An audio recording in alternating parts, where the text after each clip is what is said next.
ನಮಸ್ಕಾರ. ಬೆಳಗಿನ ಶುಭೋದಯ. ನಾನು ಸಾಮಾನ್ಯವಾಗಲ್ಲ, ನನ್ನ ವೇಕಪ್ ಟೈಮ್ ಬಂದ್ಬಿಟ್ಟು 3:15. ಪ್ರತಿದಿನ 3:15ಗೆ ಎದ್ದ ಅಭ್ಯಾಸ, ಎದ್ದು ನಮ್ಮ ಕೆಲಸಗಳು ಮಾಡೋ ಅಭ್ಯಾಸ. ಈ ಧರ್ಮಸ್ಥಳದ ವಿಚಾರದಲ್ಲಿ ಈ ಹತ್ಯಾಕಾಂಡನ ಧರ್ಮಸ್ಥಳದ ಲೆವೆಲಲ್ಲೋ ಬೆಂಗಳೂರು ಲೆವೆಲಲ್ಲೋ ನಾವು ಹೋರಾಟ ಮಾಡಕ್ಕೆ ಹೋದರೆ ಈ ವಿಚಾರ ತುಳಿದೋಗ್ಬಿಡುತ್ತೆ ಅಂತ. ಸೊ ನಮ್ಮ ಟೀಮ್ ಅನಲೈಸ್ ಏನು ಮಾಡ್ತು ಅಂತಂದ್ರೆ, ಲೆಟ್ಸ್ ಎಕ್ಸ್ಪ್ಯಾಂಡ್ ದಿಸ್ ನ್ಯೂಸ್ ಅಂತ. ಅಂದರೆ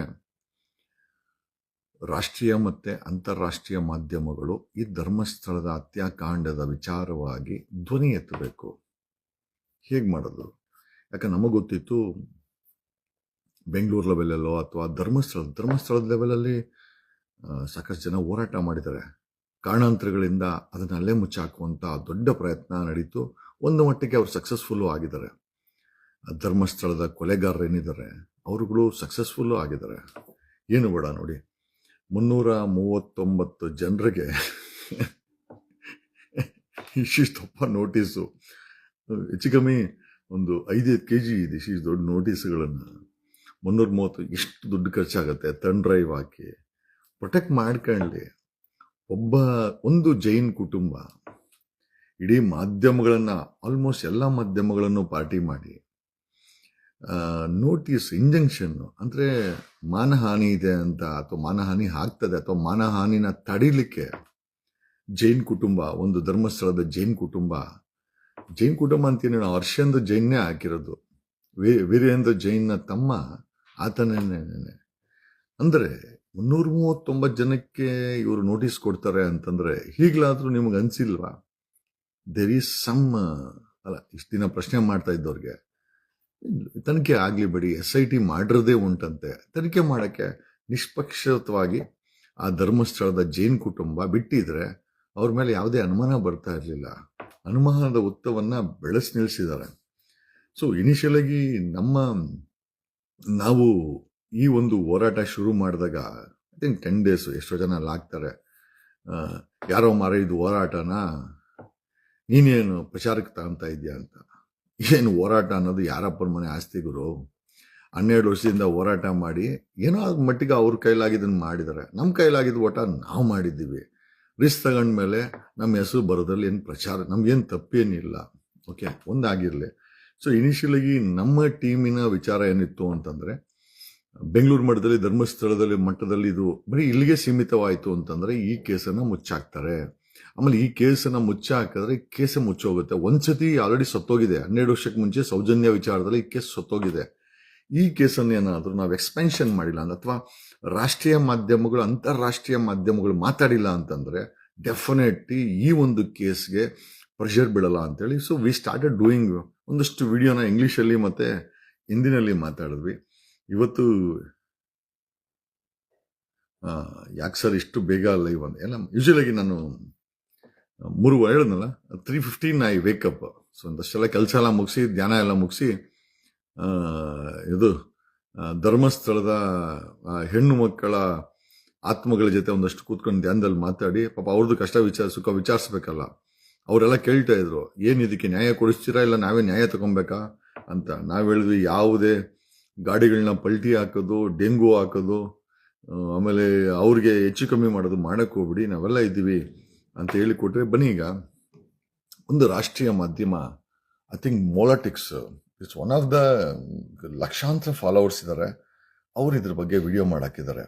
ಕಾರಣ ಇಷ್ಟನೇ, ಇನಿಷಿಯಲ್ ಆಗಿ ನಾನು ಹೇಳಿದ್ನಲ್ಲ, ಇನಿಷಿಯಲ್ ಆಗಿ ವೆನ್ ವಿ ಸ್ಟಾರ್ಟೆಡ್, 19 साल तक किसी को भनक, ನಮ್ಮ ಉದ್ದೇಶನೇ ರಾಷ್ಟ್ರೀಯ ಮಾಧ್ಯಮಗಳು ಮಾತಾಡಬೇಕು. That is what was our intention. It has happened now.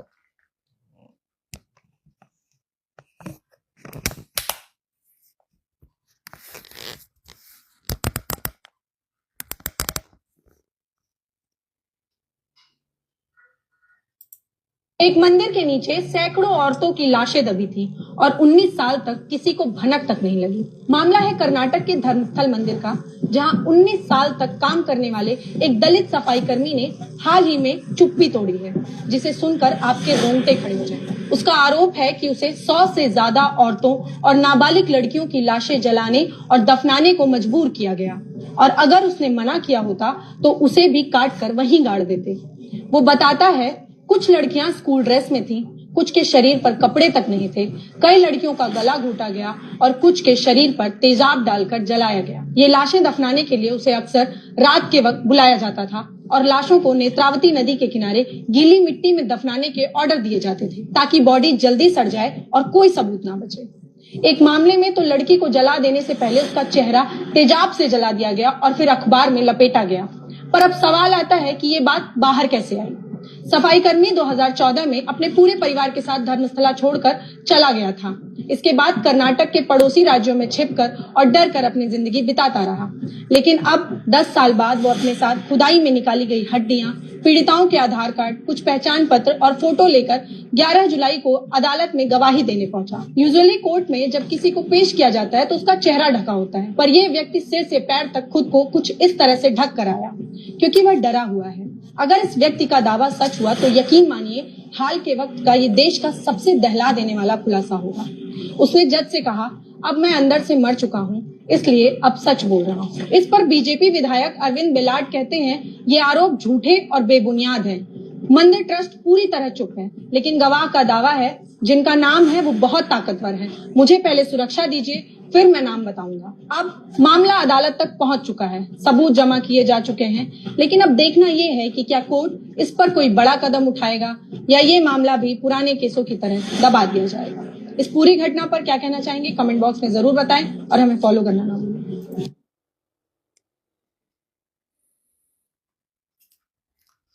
ರಾಷ್ಟ್ರೀಯ ಮಾಧ್ಯಮಗಳು ಈಗ ಈ ಧರ್ಮಸ್ಥಳದ ಹತ್ಯಾಕಾಂಡದ ಬಗ್ಗೆ ಮಾತನಾಡಲು ಶುರುಚ್ಕೊಂಡಿದ್ದಾರೆ.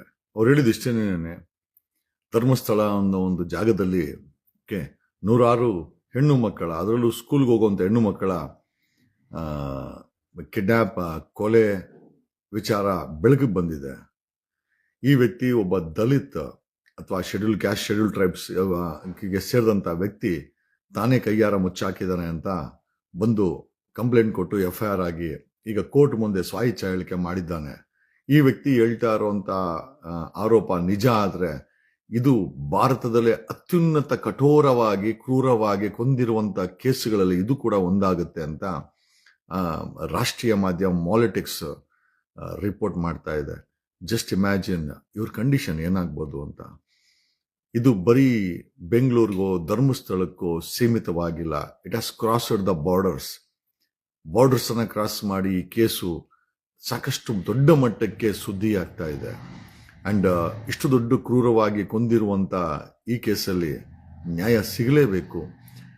ಬಟ್ ಚಾಲೆಂಜಸ್, ಈ ವಿರೋಧಿಗಳಿದ್ದಾರೆ ಅಥವಾ ಈ ಕೇಸಲ್ಲಿ ಇರುವಂತ ಆರೋಪಿಗಳೇನಿದ್ದಾರೆ ಅವ್ರನ್ನ ಯಾರು ನಾವು ಅಂಡರ್ಎಸ್ಟಿಮೇಟ್ ಮಾಡೋಕ್ಕಾಗಲ್ಲ. ಅವರು ನಾನಾ ರೀತಿ ರೆಸ್ಕ್ಯೂ ಮಾಡ್ಕೊಳ್ಳಲಿಕ್ಕೆ ಪ್ರಯತ್ನ ಬೀಳ್ತಾರೆ, ಡಿಫೆನ್ಸ್ ತಗೊಳಕ್ಕೆ ಪ್ರಯತ್ನ ಬೀಳ್ತಾರೆ, ಶೀಲ್ಡ್ ತಗೊಳಕ್ಕೆ ಪ್ರಯತ್ನ ಬೀಳ್ತಾರೆ. ಎಲ್ಲೂ ಕೂಡ ಅವ್ರಗಳಿಗೆ ಸಿಕ್ಕದಿದ್ದಾಗ ಆವಾಗಲೇ ಅವರ ಸೆರೆ ಆಗೋದು, ಅವರ ಅರೆಸ್ಟ್ ಆಗೋದು. It is not that easy. ಈ ಹತ್ಯಾಕಾಂಡದ ಆರೋಪಿಗಳನ್ನು ಅರೆಸ್ಟ್ ಮಾಡೋದು ಅಷ್ಟು ಈಸಿ ಅಲ್ಲ. ಬಟ್ ಅರೆಸ್ಟ್ ಅಂತೂ ಅಗ್ಗೇ ಆಗ್ತಾರೆ. ಅಲ್ಲಿವರೆಗೂ ನಮ್ಮಂಥವ್ರು, ಮಾಧ್ಯಮಗಳು, ರಾಷ್ಟ್ರೀಯ ಮಾಧ್ಯಮಗಳು, ಅಂತಾರಾಷ್ಟ್ರೀಯ, ಎರಡು ಅಂತಾರಾಷ್ಟ್ರೀಯ ಮಾಧ್ಯಮಗಳು ಈ ಕೇಸ್ ಹಿಂದೆ ಬಿದ್ದಿದ್ದಾರೆ. They are investigating and they are waiting. ಅವರು ವೇಟ್ ಮಾಡ್ತಾರದೆ. ಆಮೇಲೆ ಬರೀ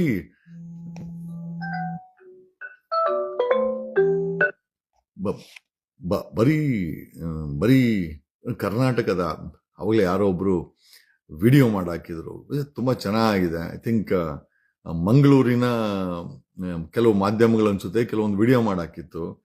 ಈ ಹೆಣ್ಣು ಮಕ್ಕಳ ಹೆಣದ ಬದಲು ಅಕಸ್ಮಾತ್ ದನದ ಅಂದ್ರೆ ಹಸುವಿನ ಹೆಣಗಳು ಬಿದ್ದಿದ್ರೆ ಇವತ್ತಿನ ಕನ್ನಡದ ಮಾಧ್ಯಮಗಳು 24 ಗಂಟೆ ಸ್ಟೋರಿ ಮಾಡ್ತಾ ಇದ್ರು. ಡೆಲ್ಲಿಯಿಂದ ಶೋಭಾ ಕರಂದ್ಲಾಜೆ ಬಂದು ಬಾಯಿ ಬಡ್ಕಂತ ಇದ್ಲು. ಈ ಕಡೆ ಪ್ರಹ್ಲಾದ್ ಜೋಶಿ ಹೈ ಲೆವೆಲ್ ಮೀಟಿಂಗ್ಗಳು, ಬ್ರೀಫಿಂಗ್ಗಳು ಮಾಡ್ತಾ ಇದ್ದ. ಐ ಥಿಂಕ್ ಪ್ರಮೋದ್ ಮುತಾಲಿಕ್ ಇನ್ನೇನೋ ಅವನ ಆಸ್ತಿನೇ ಕಬಳಿಸ್ಕೊಂಡ್ಬಿಟ್ಟಿದ್ರು ಅಂತ ಮಾತಾಡ್ತಾ ಇದ್ರು. ಮತ್ತೆ ಈ ಗೂಗಲ್ ಪೇ ಮತ್ತೆ ಫೋನ್ ಪೇ ಗಿರಾಕಿಗಳಂತೂ ಬಿಡಿ, ಬೀದಿಗೆ ಎಳೆದು ಹೆಚ್ಚು ಕಮ್ಮಿ ಮರ್ಡರ್ ಮಾಡಿದ್ರು ಕೂಡ ನಾವು ಆಶ್ಚರ್ಯ ಪಡಬೇಕಾಗಿಲ್ಲ. ಜೊತೆಯಲ್ಲಿ ಪಾಕಿಸ್ತಾನನ, ಅಫ್ಘಾನಿಸ್ತಾನನ, ಇಲ್ಲಿರೋ ಸಾಬರ್ನ, ಅವ್ರ ಮಾನ ಮರ್ಯಾದಿನ ಪದೇ ಪದೇ ಹರಾಜಕ್ಕಿದಂತೂ ಕೇಳ್ತಾ ಇರಲಿಲ್ಲ. ಇದೆಲ್ಲ ನೋಡಿ, ಒಂದು ಪ್ರಾಣಿಗೆ ಕೊಡುವಂತ ಇಂಪಾರ್ಟೆನ್ಸು ನಮ್ಮ ಹೆಣ್ಮಕ್ಳಿಗೆ, ನಮ್ಮ ದಲಿತ ಹೆಣ್ಮಕ್ಳಿಗೆ, ನಮ್ಮ ಶೂದ್ರ ಹೆಣ್ಮಕ್ಳಿಗೆ, ನಮ್ಮ ಬ್ರಾಹ್ಮಣರ ಹೆಣ್ಮಕ್ಳಿಗೆ, ಕೊಲೆಯಾದಂತ ಒಕ್ಕಲಿಗ ಹೆಣ್ಮಕ್ಳಿಗೆ, ಕೊಲೆಯಾದಂತ ಶೆಟ್ರು, ತಿಗಿಳ್ರು, ಲಿಂಗಾಯತರು ಹೆಣ್ಮಕ್ಳಿಗೆ ಕೊಡ್ತಾ ಇಲ್ವಂತ. ಇವ್ರ್ಯಾರು ಹಿಂದೂಗಳಲ್ವಾ? ಪ್ರಾಣಿಗಳ ಕೊಲೆ ಆದಾಗ, ಪ್ರಾಣಿಗಳನ್ನ ವಧೆ ಮಾಡಿದಾಗ ಕೊಲ್ಲುವಂತ ನಿಮ್ಮ ಕೈಗಳು, ಬಾಯಿಗೆ ಬಂದಂತ ನಿಮ್ಮ ಮಾತುಗಳು, ಇವತ್ತೇನಾದ್ರೂ ಈ ವಿಚಾರದಲ್ಲಿ, ಈ ಹೆಣ್ಣು ಮಕ್ಕಳ ಕೊಲೆ ವಿಚಾರದಲ್ಲಿ ಲಕ್ವಾ ಹೊಡೆದಿದ್ಯಾ? ನಿಮ್ಗೇನಾದ್ರು ಬಾಯಿಗೆ ಯಾಕೆ ಮಾತಾಡ್ತಾ ಇಲ್ಲ? ಮಾಧ್ಯಮಗಳು ನೋಡ್ರಿ, ಅಜಿತನ್ನ ಹಿಡಿಯಕ್ಕಾಗ್ತಾ ಇತ್ತಾ? TV9 ಹಿಡಿಯಕ್ಕಾಗ್ತಾ ಇತ್ತಾ? ಮಾಧ್ಯಮಗಳು ಯಾವ ಮಟ್ಟಕ್ಕೆ SIT ರಚನೆ ಆದ್ಮೇಲೆ ಹೆಡ್ಲೈನ್ಸ್ ಮಾಡ್ತಾ ಇದ್ದಾರೆ. ಆ SIT ರಚನೆಗೆ ನಾವೆಲ್ಲ ಎಷ್ಟು ಕಷ್ಟಪಟ್ಟಿದ್ದೀವಿ. ಅವನು ಸಮೀರ್ ಅಂತೂ ಉಗಿಸ್ಕೊಂಡ ರಾತ್ರಿ ಇವನ್ ಕೈಯಲ್ಲಿ, ರಾಕೇಶ್ ಶೆಟ್ಟಿ ಕೈಯಲ್ಲಿ. ರಾಕೇಶ್ ಶೆಟ್ಟಿ ಯಾವ ಮಟ್ಟಕ್ಕೆ ಮಾತಾಡ್ತಾನೆ ನೋಡ್ತೀರಾ? ಅಲ್ಲ, ಇನ್ನೆಷ್ಟು ಎಂಜಿಲ್ ಕಾಸು ತಿಂದಿದ್ರೆ ಬಾಯಲ್ಲಿ ಇಂಥ ಮಾತು ಬರ್ತದೆ. ಆಮೇಲೆ ಪರ್ಸನಲ್ ಯಾಕೆ ತಗೊಳ್ಬೇಕು? ನನಗೂ ಕೂಡ ಈ ಕೇಸ್ ಪರ್ಸನಲ್ ಅಲ್ಲ. I am not handling this case personally.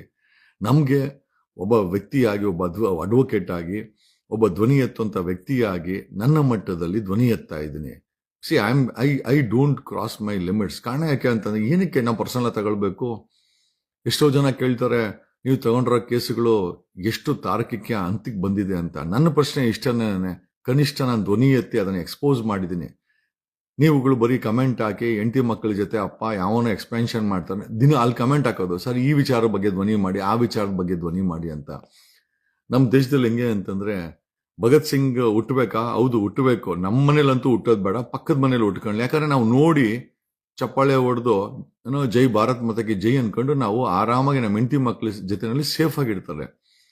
ಇಲ್ಲಿ 99.99% ಜನ ನಮ್ಮನ್ನ ಯಾಕೆ ತಾರ್ಕಿಕ ಹಂತಕ್ಕೆ ತಗೊಂಡೋಗಿಲ್ಲ ಅಂತ ಕೇಳೋಂಥ ವ್ಯಕ್ತಿಗಳೇ ಆಗಿರ್ಬೋದು. ಕಮೆಂಟ್ ಅಲ್ಲಿ ಇನ್ನೊಂದು ಹೋರಾಟ ಮಾಡಿ ಅಂತ ಹೇಳ್ಬೋದು. ಯಾರೂ ಕೂಡ ಹೊರಗಡೆ ಬಂದು ಧ್ವನಿ ಎತ್ತುವಂತ ವ್ಯಕ್ತಿಗಳಲ್ಲ.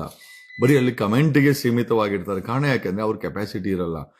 ಹಂಗೆ ಕೆಪಾಸಿಟಿ ಇಲ್ಲಂತ ವ್ಯಕ್ತಿಗಳು ಒಬ್ಬ ಕರ್ನಾಟಕದಲ್ಲಿ ಕನಿಷ್ಠ ಒಬ್ಬನ ಹುಡ್ಕೋಗುರು ಹೋಗ್ಲಿ. ಈ ಜಗದೀಶ್ ತರ ಧ್ವನಿ ಎತ್ತಿರೋನು, ಹೌದು ತಾರ್ಕಿಕ, ಮೊನ್ನೆ ಆಟೋದ್ ಮಾಡಿದ್ವಿ. ತಾರ್ಕಿಕ ಅಂತಂದ್ರೆ ಆಟೋದವ್ರನ್ನೆಲ್ಲ ಸೀಸ್ ಮಾಡ್ಬಿಟ್ಟು ಜೈಲ್ಗೆ ಹಾಕ್ಬಿಡಕ್ಕಾಗ್ಬಿಡ್ತದ? ಏನೋ ಒಂದು ಮಟ್ಟದಲ್ಲಿ ಅವ್ರಿಗೆ ಅವೇರ್ನೆಸ್ ಕ್ರಿಯೇಟ್ ಮಾಡ್ಬೇಕಾಯ್ತು, ಮಾಡ್ವಿ. ಜಾರಕಿಹೊಳಿ ಕೇಸಲ್ಲಿ ನಿನ್ ಪ್ರಕಾರ ಜಾರಕಿಹೊಳಿನ ಆ 6 ಸ್ಕ್ಯಾಂಡಲ್ ಅಲ್ಲಿ ನೀವು ನೇಣಾಕ್ಬಿಡ್ಬೇಕಾಯ್ತು ನಿಮ್ ಪ್ರಕಾರ. ಯಾಕೆ? ನಮ್ಮ ಕೈಯಲ್ಲಿ ಎಕ್ಸ್ಪೋಸ್ ಎಷ್ಟು ಮಾಡ್ಬೇಕಾಯ್ತು ಅಷ್ಟು ಮಾಡಿದ್ವಿ. PS ಹಗರಣದಲ್ಲಿ 500 ಕೋಟಿ ಹಗರಣ 48 ಜನ ಅರೆಸ್ಟ್ ಮಾಡಿಸ್ವಿ. 1.25 ವರ್ಷ ಒಬ್ಬ ADGP 48 ಜನ ಜೈಲಲ್ಲಿ ಇದ್ರು. ನಿಮ್ ಪ್ರಕಾರ ಅವ್ರಿಗೆಲ್ಲ ನೇಣಾಕ್ಬಿಟ್ರೆ ತೀರ್ಪಂತನಾ? ಇವನು ಯಾರು, ರವಿಡಿ ಚಂದ್ರರಾವ್ ಕೇಸಲ್ಲಿ ದಾಖಲೆ ಸಮೇತ ಸಾಮಾಜಿಕ ಜಾಲತಾಣದಲ್ಲಿ ಡೀಟೇಲ್ಸ್ ಇಟ್ಟು ತಾಕತ್ತಿರುವಂತ ಯಾವುದೇ ಸರ್ಕಾರ ಆಗಿದ್ರು ಕೂಡ ಕ್ರಮ ಜರುಗಿಸ್ತಾ ಇದ್ರು. ಮಾಡಲ್ಲ. ಎಷ್ಟು ಅಂತ ಹೋರಾಟ ಮಾಡಕ್ಕಾಗತ್ತೆ? ನೀವು ಯಾರಾದರೂ ಈ ಹೋರಾಟಗಳಿಗೆ ಸ್ಪಾನ್ಸರ್ ಮಾಡ್ತೀರಾ, ದುಡ್ಡು ಕೊಡ್ತೀರಾ, ಫಂಡಿಂಗ್ ಮಾಡ್ತೀರಾ? ಆಮೇಲೆ ಹೋರಾಟಕ್ಕೆ ದುಡ್ಡಿಲ್ಲ ಅಂದ್ರೆ ಏನೂ ಮಾಡೋಕ್ಕಾಗಲ್ಲ. ಅದು ಕೂಡ ನಿಮಗೆ ಗೊತ್ತಿರಲೇಬೇಕು. ಮನೆ ದುಡ್ಡು, ನಾವು ದುಡ್ದಿರೋ ದುಡ್ಡನ್ನು ತಗೊಂಡ್ಬಂದಿಲ್ಲ, ಹಾಕಿ ಹೋರಾಟ ಮಾಡ್ತಾ ಇದ್ದೀವಿ. ಯಾರು ನನಗೇನು ಸ್ಪಾನ್ಸರ್ ಮಾಡ್ತಾ ಇಲ್ಲ, ಅಥವಾ ನಮ್ಮ ಬೆನ್ನಿಂದ ನಿಂತ್ಕೊಂಡು ಈ ಒಂದು ಹೋರಾಟಕ್ಕೆ ಜೊತೆ ನಿಂತಲ್ಲ. ನೀವು ಹಾಕೋವಂಥ ಒಂದು ಕಮೆಂಟು, ಒಂದು ಶೇರು ಅಥವಾ ನಿಮ್ಮ ಅಭಿಪ್ರಾಯ ಬಿಟ್ರೆ ಬೇರೆ ಏನು ಸಪೋರ್ಟ್ ಇದೆ? ಆಮೇಲೆ ಇಷ್ಟಕ್ಕೂ ನಿಮ್ಗೆ ಹೆಂಗೆ ಹೆಂಡ್ರು ಮಕ್ಳಿದಾರೋ ನಮಗೂ ಕೂಡ ಹೆಂಡ್ರು ಮಕ್ಳಿದ್ದಾರೆ. ನಾವು ಕೂಡ ನಮ್ಮ ಸೌಕರ್ಯಗಳನ್ನ ನೋಡ್ಕೊಂಡು ಎಲ್ಲ ಒಂದು ಮಾಡ್ಬೇಕಾಗ್ತದೆ. ಬರೀ ಪ್ರಶ್ನೆ ಕೇಳೋದು ಬಿಟ್ಬಿಟ್ಟು ನಿಮ್ಮ ಕೈಯಲ್ಲಿ ಏನಾದರೂ ಆಗಕ್ಕಾಗತ್ತೆ? ಇಷ್ಟೆಲ್ಲ ಹೋರಾಟ ಮಾಡಿದೀವಿ. ಅಲ್ಲಿ ಪ್ರಶ್ನೆ ಮಾಡೋರು, ಕಮೆಂಟ್ ಹಾಕೋರು ಇಲ್ಲ, ಸಪೋರ್ಟ್ ಮಾಡೋರು 99% ಇದ್ದಾರೆ. ಕೆಲವರು 1% ನೀನ್ ಯಾಕೆ ಅದನ್ನ ಮಾಡಿಲ್ಲ, ನೀನ್ ಯಾಕೆ ತಾರ್ಕಿಕ ಅಂತ್ಯ ಮಾಡಿಲ್ಲ, ನಿನಗೇನ ಬ್ರೀಫ್ ಕೇಸ್ ಬಂತ ಅಲ್ರೋ? ಈಗ ನೀವು ಹೆಂಗ್ ಕರಪ್ಟ್ ಆಗಿಬಿಟ್ಟಿದ್ದೀರಾ ಅಂತಂದ್ರೆ, ಈಗ ರಾಕೇಶ್ ಶೆಟ್ಟಿಂಗ್ ಕೇಳಬೇಕು ಈ ಪ್ರಶ್ನೆನ, ಬ್ರೀಫ್ ಕೇಸ್ ಬಂತ ಅಂತ. ನೀವುಗಳು ನನ್ನ ಕೇಳೋದಲ್ಲ, ರಾಕೇಶ್ ಶೆಟ್ಟಿಂಗ್ ಕೇಳಿದ್ರೆ ನಿಜವಾಗ್ಲೂ ಒಳ್ಳೇದು ಅಂತ ಹೇಳುತ್ತಾ ಈ ಲೈವನ್ನ ಮುಗಿಸ್ತಾ ಇದ್ದೀನಿ.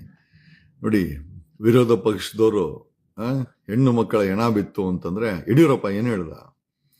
ಅದ್ರಲ್ಲಿ ಏನೂ ಆಗಿಲ್ಲ ಬಿಡ್ರಿ. ನೋಡ್ರಿ, ನಿಮ್ಮ ದಲಿತ್, ನಿಮ್ಮ ಶೂದ್ರ, ನಿಮ್ಮ ಒಕ್ಕಲಿಗರು, ನಿಮ್ಮ ಬ್ರಾಹ್ಮಣರ ಹೆಣ್ಣುಮಕ್ಕಳು, ಬಡ ಹೆಣ್ಣುಮಕ್ಕಳು, ಸಾಮಾನ್ಯ ಜನರ ಹೆಣ್ಣುಮಕ್ಕಳು ಜೀವ ಎಷ್ಟು ಅಂತಂದ್ರೆ ಯಡಿಯೂರಪ್ಪ ಒಬ್ಬ ಪೋಸ್ಕೋ ಆರೋಪ ಒತ್ತಿರುವಂತ ಯಡಿಯೂರಪ್ಪನ ಹೋಗಿ ಮೈಕ್ ಹಿಡಿತಾರೆ ಅಂತಂದ್ರೆ ಅಂದ್ರೆ ಅವರ ಯೋಗ್ಯತೆಯನ್ನ ತೋರಿಸ್ಬೇಕಾದಂತ ಅವಶ್ಯಕತೆ ಇದೆ. ಒಬ್ಬ ಪ್ರಹ್ಲಾದ್ ಜೋಶಿ ಬಾಯ್ಬಿಟ್ನ, ಅಶೋಕನೇನೆ ಮೇಕಪ್ ಮಾಡ್ಕೊಂಬಂದು ಕೂತ್ಕೊಂಡು ಮಾತಾಡ್ತಾ ಇರೋದು ಯೂಟ್ಯೂಬರ್ಸು, ಮಾತಾಡ್ತಾ ಇರೋದು ರಕ್ತ ಕುದಿತಿರುವ ಸಾಮಾನ್ಯ ಜನ, ಮಾತಾಡ್ತಾ ಇರೋರು ನಮ್ಮಂತವ್ರು. ಇವತ್ತು SIT ಫಾರಂ ಮಾಡಕ್ಕೆ ರಾತ್ರಿ ಆಗ್ಲೂ ನಿದ್ದೆ ಮಾಡಕ್ ಬಿಟ್ಟಿಲ್ಲ ನಾನು. ಕೆಲವ್ರು ಮಾತಾಡ್ತಾರೆ, ಯಾರೋ ಮಾಡಿದ ಹೋರಾಟ, ನಿಮ್ಮ ಅಪ್ಪನ ಮನೆ ಹೋರಾಟನಾ? 12 ವರ್ಷದಿಂದ ಮಾಡ್ಕೊಂಬಂದ್ರು, ಏನಾಯ್ತು? ಸೌಜನ್ಯ ಕೇಸು ಮಟಾಶ್ ಆಯ್ತು. ಅವರ ಪ್ರಯತ್ನ ಕೆಟ್ಟದ್ದೇನಲ್ಲ, ಒಳ್ಳೇದೇ. ಬಟ್ ತಾರ್ಕಿಕ ಅಂತ್ಯ ಬಂತ. ನಾವು ಅಟ್ಲೀಸ್ಟ್ ಇದನ್ನ SIT ಮಾಡಲ್ಲ ಅಂದವ್ರಿಗೆ ಶನಿವಾರ ಸ್ಟೇಟ್ಮೆಂಟ್ ಕೊಟ್ಟ ಸಿದ್ದರಾಮಣ್ಣ ಬೆಳಗ್ಗೆ, SITನ ನೋಡೋಣ, ಪೊಲೀಸ್ ರಿಪೋರ್ಟ್ ಬರಲಿ ಅಂತ. ಭಾನುವಾರ 10 ಗಂಟೆ ಒಳಗಾಗಿ SIT ಆದೇಶ ಮಾಡಿ ಇದೇ ಸರ್ಕಾರ ಮಾಡ್ತು. ರಾಹುಲ್ ಗಾಂಧಿ ಅವ್ರಿಗೂ ಕೂಡ ಹಿಂದಿನಲ್ಲಿ ವಿಡಿಯೋಗಳನ್ನ ಮಾಡಿ, ಇಂಗ್ಲಿಷ್ನಲ್ಲಿ ವಿಡಿಯೋಗಳು ಮಾಡಿ, ಈಗ ಮಾಲಿಟಿಕ್ಸ್ ಅದ್ಯಾವುದು ಹಿಂದಿನಲ್ಲಿ ಕವರೇಜ್ ಕೊಡ್ತಾ ಇದ್ದಾರೆ. ನಾವುಗಳು ಹಿಂದಿನಲ್ಲೂ ವಿಡಿಯೋ ಮಾಡಾಕಿದ್ದೀವಿ, ಇಂಗ್ಲಿಷಲ್ಲೂ ವಿಡಿಯೋ ಮಾಡಾಕಿದ್ವಿ. ಇಂಥ ಕೆಲಸ ಬಿಟ್ಟಿಲ್ಲ ಈ ಕೇಸಲ್ಲಿ, ಇಂಥ ಒಂದು ಗ್ಯಾಪ್ ಬಿಟ್ಟಿಲ್ಲ. ಅಷ್ಟು ಮಟ್ಟದಲ್ಲಿ ಈ ಕೇಸ್ಗೆ ಒಂದು ತಾರ್ಕಿಕ ಅಂತ್ಯ ಕೊಡಬೇಕು ಅಂತ ಪ್ರಯತ್ನ ಬಂದಿವಿ. ಆಗೋದು ಬಿಡೋದು ಭಗವಂತಂಗೆ ಬಿಟ್ಟಿದ್ದು. ನಾವು ಮಾಡ್ತೀವಿ ಅಂತ ಎಲ್ಲೂ ಹೇಳಿಲ್ಲ, ಪ್ರಯತ್ನ ಬಿದ್ದಿದ್ದೀವಿ. ಆ ಪ್ರಯತ್ನಕ್ಕೆ ಮೇಲಿರೋನು ಫಲ ಕೊಡ್ಬೋದು. ಹೇಳಿದ್ನಲ್ಲ, CNRCನಲ್ಲಿ ಸಾಕಷ್ಟು ಇಡೀ ಮುಸ್ಲಿಂ ಸಮುದಾಯಕ್ಕೆ ನಾವು ಜೊತೆಲಿ ನಿಂತ್ಕೊಂಡ್ವಿ.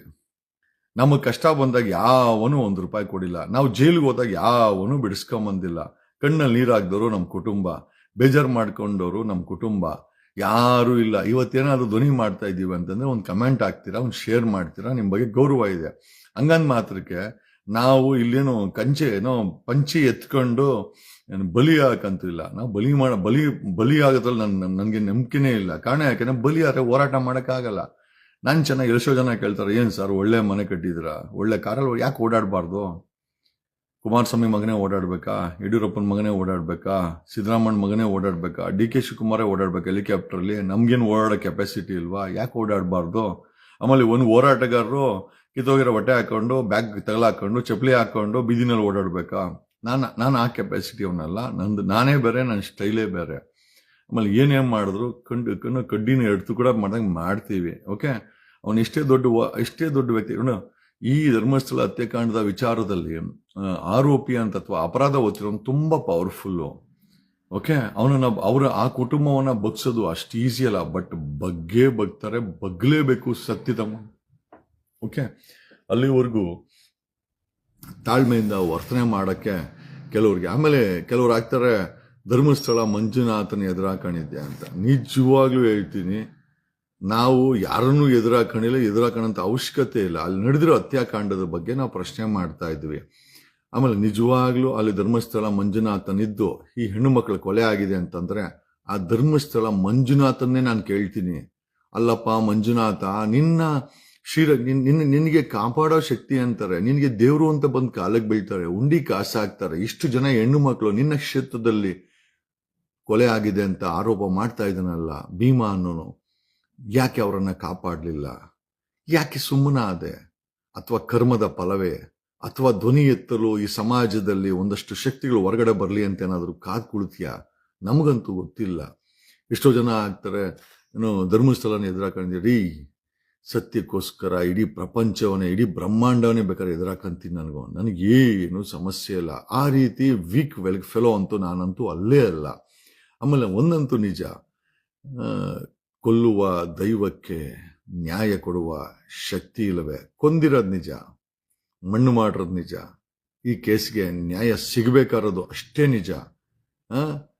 ಕೊಲ್ಲಬೇಕಾದ್ರೆ ಕಣ್ಣು ಮುಚ್ಕೊಂಡು ಕೂತ್ಕೊಂಡಿದ್ದಂಥ ದೈವ, ಅತ್ಯಾಚಾರ ಮಾಡಬೇಕಾದ್ರೆ ಕಣ್ಣು ಮುಚ್ಕೊಂಡು ಕೂತಿದ್ದಂಥ ದೈವ ಈಗ ಜಾಗೃತವಾಗಿದೆ.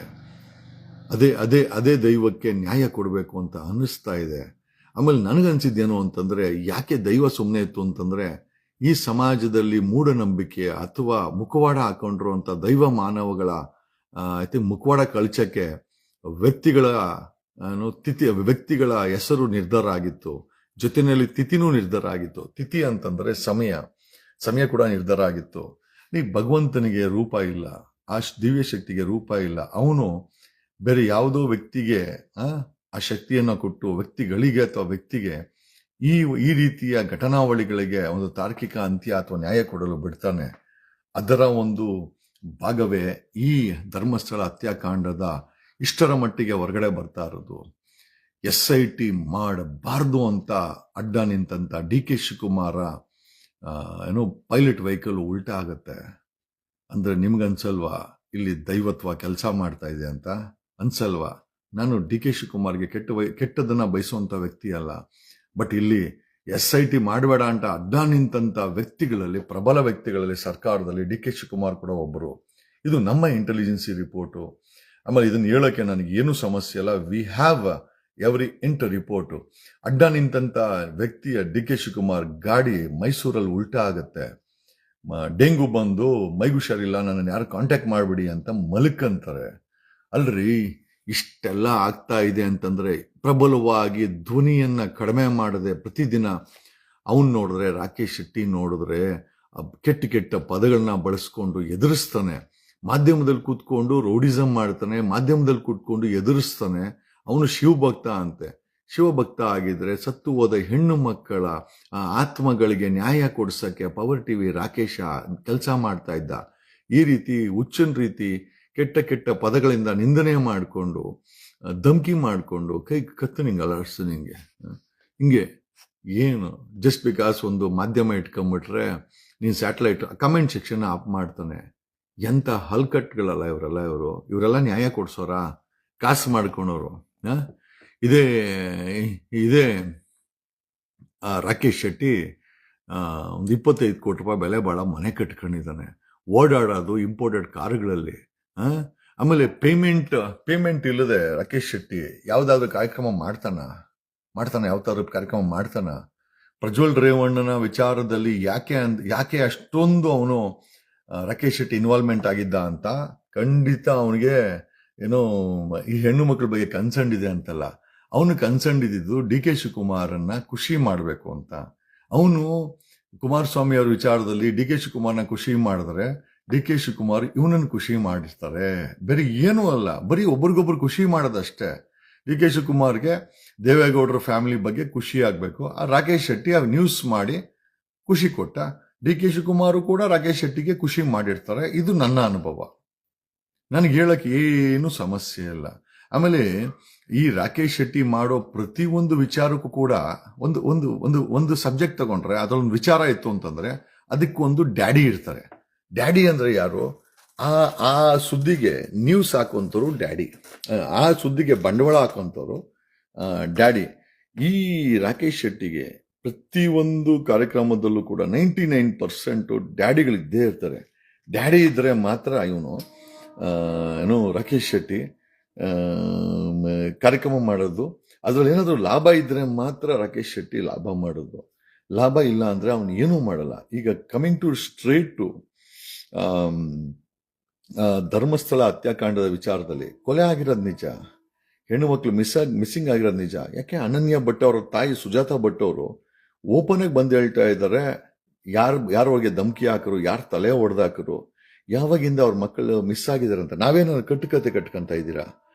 ಮಿಸ್ ಆಗಿರೋರ ಪೋಷಕರು, ತಂದೆ ತಾಯಿಗಳು ಬೀದಿಗೆ ಬಂದು ಹೇಳ್ತಾ ಇದ್ದಾರೆ ಅವ್ರಿಗೆ ನ್ಯಾಯ ಸಿಕ್ಕಿಲ್ಲ ಅಂತ. ಇಡೀ ಸಮಾಜಕ್ಕೆ ಗೊತ್ತಿದೆ. ಸೌಜನ್ಯ ಕೇಸಲ್ಲೂ ಕೂಡ ನ್ಯಾಯ ಸಿಗಲಿಲ್ಲ. ಪೋಸ್ಟ್ ಮಾರ್ಟಮ್ ತಿರ್ಚಿದ್ರು, ಪೋಸ್ಟ್ ಮಾರ್ಟಮ್ ಅನ್ನ ದಿಕ್ತಪ್ಸಿದ್ರು, ಇನ್ವೆಸ್ಟಿಗೇಷನ್ ಆಫೀಸರ್ಗಳನ್ನ ಇನ್ಫ್ಲೂಯೆನ್ಸ್ ಮಾಡಿದ್ರು, ಮುಚ್ಚಾಕಿದ್ರು.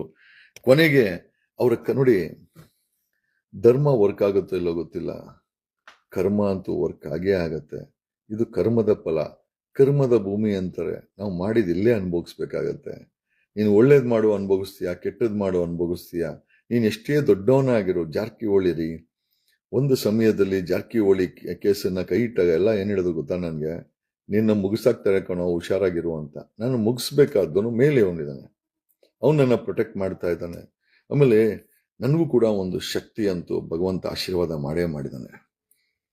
ಯಾಕೆ ಅಂತಂದ್ರೆ ನಾನು ಕೂಡ ಸಾಮಾನ್ಯನಂತೂ ಅಲ್ಲ, ಸಾಮಾನ್ಯ ವ್ಯಕ್ತಿ ಅಂತೂ ಅಲ್ಲ. ನನ್ನಲ್ಲೂ ಒಂದು ಶಕ್ತಿ ಅಂತೂ ಇದ್ದೇ ಇದೆ.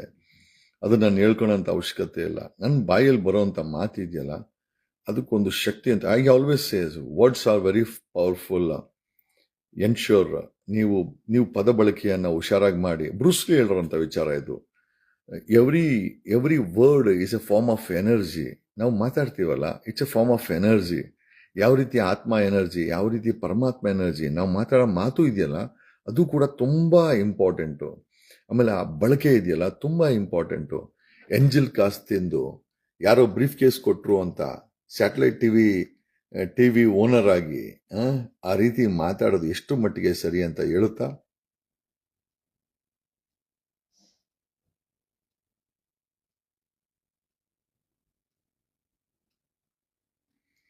ರಾಕೇಶ್ ಶೆಟ್ಟಿ ಮನೆ ಕಟ್ಕೊಂಡ್ಲಿ, ಓಕೆ, ರಾಕೇಶ್ ಶೆಟ್ಟಿ ರಾಕೇಶ್ ಶೆಟ್ಟಿ ಯಾಕೆ ನಮ್ಮ ಅಪ್ಪನ ಆಸ್ತಿ ಇದೆ ಕಣ್ಣಲ್ಲಿ, ಒಂದು 300-400 ಕೋಟಿ ನಮ್ಮ ಅಪ್ಪ ಅಮ್ಮ ಆಸ್ತಿ ಬಿಟ್ಟವ್ರೆ. ರಾಕೇಶ್ ಶೆಟ್ಟಿ ಅವ್ರ ಅಪ್ಪ ಅಮ್ಮ ಎಷ್ಟು ಆಸ್ತಿ ಬಿಟ್ಟವ್ರೆ, ಎಷ್ಟು ಆಸ್ತಿ ಸಂಪಾದನೆ ಮಾಡಿದ್ರು ಅಂತ ಅವ್ನಿಗೆ ಹೇಳಕ್ ಹೇಳು. ನ್ಯೂಸ್ ಮಾಡಕ್ ಮುಂಚೆ ಅವನ ಬಗ್ಗೆನೇ ಒಂದು ನ್ಯೂಸ್ ಮಾಡಕ್ ಹೇಳು. ಅವನು ಎಲ್ಲಿ ಹುಟ್ಟಿದ, ಏನ್ ಬ್ಯಾಕ್ಗ್ರೌಂಡು, ಎಷ್ಟು ಆಸ್ತಿ ಇತ್ತು, ಅವನು ಈ ಫೀಲ್ಡ್ಗೆ ಇಳಿದಾಗ ಸ್ಯಾಟಲೈಟ್ ಟಿವಿ ಚಾನಲ್ ಮಾಡಿದ ಮೇಲೆ ಎಷ್ಟು ಆಸ್ತಿ ಮಾಡ್ದ, ಎಲ್ಲೆಲ್ಲಿ ಮನೆ ಕಟ್ದ, ಯಾವ್ಯಾವ ಟಾರ್ ವೆಹಿಕಲ್, ಇನೋವಾ ವೆಹಿಕಲ್ಗಳು ಎಲ್ಲೆಲ್ಲಿ ತಗೊಂಬಂದ, ಎಲ್ಲೆಲ್ಲಿ ಆಸ್ತಿ ಮಾಡಿದಾನೆ. ಓಕೆ, ಆಮೇಲೆ ಒಂದೊಂದು ಸುದ್ದಿಗೆ ಅವನ ಮೇಲೆ ಇರೋ ಆರೋಪ ಏನ್ ಗೊತ್ತಾ, ಪ್ರತಿ ಒಂದು ಸುದ್ದಿಗೂ ಅವ್ನು ಮಾಡೋ ಸುದ್ದಿಗೂ ಡ್ಯಾಡಿ ಇರ್ತಾರೆ. Daddy I love you daddy. ಸದಾಶಿವ ನಗರದಲ್ಲಿ ಡ್ಯಾಡಿ ಇಟ್ಕೊಂಡಿದ್ದ. ಯಾವಾಗ ಕುಮಾರಸ್ವಾಮಿ ಅವರ ಪ್ರಜ್ವಲ್ ರೇವಣ್ಣ ವಿರುದ್ಧ ಏನೋ ಸುದ್ದಿ ಮಾಡ್ಬೇಕಾರೆ ಸದಾಶಿವ ಡ್ಯಾಡಿ ಅವ್ರಿಗೆ ಚೆನ್ನಾಗಿ ನೋಡ್ಕೊಂಡ್ರು ಅಂತ ಸುದ್ದಿ ಇದೆಯಪ್ಪ. ನಾನು ನೇರವಾಗಿ ಹೇಳ್ತೀನಿ, ಈಗ ಧರ್ಮಸ್ಥಳದ ದಣಿಗಳು ಇವನಿಗೆ ಡ್ಯಾಡಿ ಆಗಿದ್ದಾರೆ ಈ ಸುದ್ದಿಗೆ ಅಂತ ವಿಚಾರ ಇದೆ. ಡ್ಯಾಡಿ ಇಲ್ಲ ಅಂದ್ರೆ ರಾಕೇಶ್ ಶೆಟ್ಟಿ ಏನ್ ಕೆಲಸನೂ ಮಾಡಲ್ಲ, ಅದು ನಮ್ಗೆಲ್ಲ ಗೊತ್ತಿದೆ. Daddy I love you daddy, ಇದು ರಾಕೇಶ್ ಶೆಟ್ಟಿಯ ಡೈಲಾಗು. ಡ್ಯಾಡಿ ನೀನ್ ನ್ಯೂಸ್ ಮಾಡ್ತೀನಿ ಡ್ಯಾಡಿ, ನೀವೇನಾದ್ರೂ ಬ್ರೀಫ್ ಕೇಸ್ ಕೊಡಿ ಡ್ಯಾಡಿ, ಇಷ್ಟು ಬಿಟ್ರೆ ಬರೀ ಏನೂ ಇಲ್ಲ. ಅವನು is an sold out journalist, ಅದು ನನಗೆ ಗೊತ್ತಿದೆ. ಆಮೇಲೆ ಈ ಜರ್ನಲಿಸಮ್ ಮಾಡ್ತಾ ಅಲ್ಲಿ ನ್ಯೂಸ್ ಮಾಡೋ ಅಂತ ಕೆಲವರು ನ್ಯೂಸ್ ಓದ್ತಾರಲ್ಲ, ಅವ್ರಗಳಿಗೂ ಮನೆ ಮಾಡಿಕೊಟ್ಟಿದ್ದಾನೆ ಅಂತ ಸುದ್ದಿ ಇದೆ. ಮಾಡ್ಕೊಡ್ಲಿ, ಅವ್ರ ಎಂಪ್ಲಾಯಿಗಳಿಗೆ ಮನೆ ಎಲ್ಲ ಬಂಗ್ಲೆನೇ ಮಾಡಿಕೊಡ್ಲಿ. ನಮ್ಮ ಪ್ರಶ್ನೆ ಏನಪ್ಪಾ ಅಂತಂದ್ರೆ, ಇವತ್ತಿನ ಪರಿಸ್ಥಿತಿನಲ್ಲಿ ನ್ಯೂಸ್ ಚಾನೆಲ್ ನಡೆಸೋದು ಎಷ್ಟು ಕಷ್ಟ ಇದೆ ಅಂತ ಎಲ್ಲರಿಗೂ ಗೊತ್ತು. ಸಂಬಳ ಕೊಡಕ್ಕಾಗಲ್ಲ. ಅಂತ ಸಮಯದಲ್ಲಿ 25-30 ಕೋಟಿ ರೂಪಾಯಿ ಮನೆ ಕಟ್ತಾನೆ ಅಂತಂದ್ರೆ ಲೆಕ್ಕಾಚಾರ ಕೊಡಿ ಶೆಟ್ರೆ. ಬೇರೆಯವ್ರ ಬಗ್ಗೆ ಪ್ರೋಗ್ರಾಮ್ ಮಾಡೋದಲ್ಲ, ನಿಮ್ ಬಗ್ಗೆನೇ ಪ್ರೋಗ್ರಾಮ್ ಮಾಡಿ, ನೀವೇ ಲೆಕ್ಕಾಚಾರ ಕೊಡಿ, ನಿಮ್ಮ ನಿಯತ್ ಹೆಂಗಿದೆ ಅಂತ ಜನಗಳಿಗೆ ತೋರಿಸಿ ಶೆಟ್ರೆ. ರಾಕೇಶ್ ಶೆಟ್ರೆ, ಶೆಟ್ಟಿ ರಾಕೇಶ್ ಶೆಟ್ಟಿ ಡ್ಯಾಡಿ ಬೇಕೇ ಬೇಕಲ್ವಾ ಶೆಟ್ಟಿ ನಿಂಗೆ? ಕುಮಾರಸ್ವಾಮಿ ಅವರ ಪ್ರಜ್ವಲ್ ರೇವಣ್ಣ ವಿಚಾರದಲ್ಲಿ ಬೇರೆ ಮಾಧ್ಯಮಗಳು ಮಾಡ್ತು, ಬಟ್ ಈ ವ್ಯಕ್ತಿ ಬಿದ್ದ ಡ್ಯಾಡಿ ಲವ್ ಯು ಡ್ಯಾಡಿ ಸದಾಶಿವನಗರದ ಸದಾಶಿವನ ಡ್ಯಾಡಿ ಚೆನ್ನಾಗಿ ನೋಡ್ಕೊಂಡಿದ್ದಾರೆ, ಅದಕ್ಕೆ ಮಾಡಿದ್ದು. ಇನ್ನೇನು ಸ್ನೇಹಿತರೆ, ಎಲ್ಲ ವಿಚಾರಗಳನ್ನು ತಿಳಿಸುತ್ತಾ ಉದ್ದೇಶ ಇಷ್ಟೇನೆ. ಓಕೆ, ನಾವು ಈಗ ನಮ್ಗಳಿಗೆ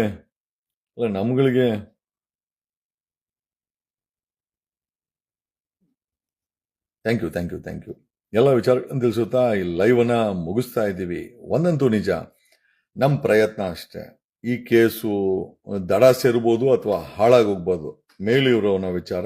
ನಾವ್ ಯಾರು ಕೂಡ ಜವಾಬ್ದಾರಿ ಅಲ್ಲ. ನಮ್ಮ ಪ್ರಯತ್ನನ ಪ್ರಾಮಾಣಿಕವಾಗಿ ಇಲ್ಲಿವರೆಗೂ ಮಾಡಿದ್ದೀವಿ, ಮುಂದೇನು ಕೈಲಾಗಿದ್ ಮಾಡ್ತೀವಿ. ಬಟ್ ಹಂಗನ್ಬಿಟ್ಟು ಸರ್ ಯಾವ್ದು ತಾರ್ಕಿಕ ಹಂತಕ್ಕೋಗಿಲ್ಲ, ಇದ್ರಲ್ಲಿ ರಿಸಲ್ಟ್ ಕೊಡಿ ಅಂತಂದ್ರೆ ರಿಸಲ್ಟ್ ಕೊಡೋನು ಅವನು. ಪ್ರಯತ್ನ ಬಿದ್ದಿದ್ದೀವಿ. ಕನಿಷ್ಠ ಮೌನವಾಗಿರೋ ಸಮಾಜದಲ್ಲಿ ನಾವು ಕನಿಷ್ಠ ಪ್ರಯತ್ನ ಬಿದ್ದಿದ್ದೀವಿ. ಡಿ ಕೆ ಶಿವಕುಮಾರ್ ಅಂತವ್ರನ್ನ ಈ ಆತ್ಮಗಳು ಬಿಡ್ತಾ ಇಲ್ಲ.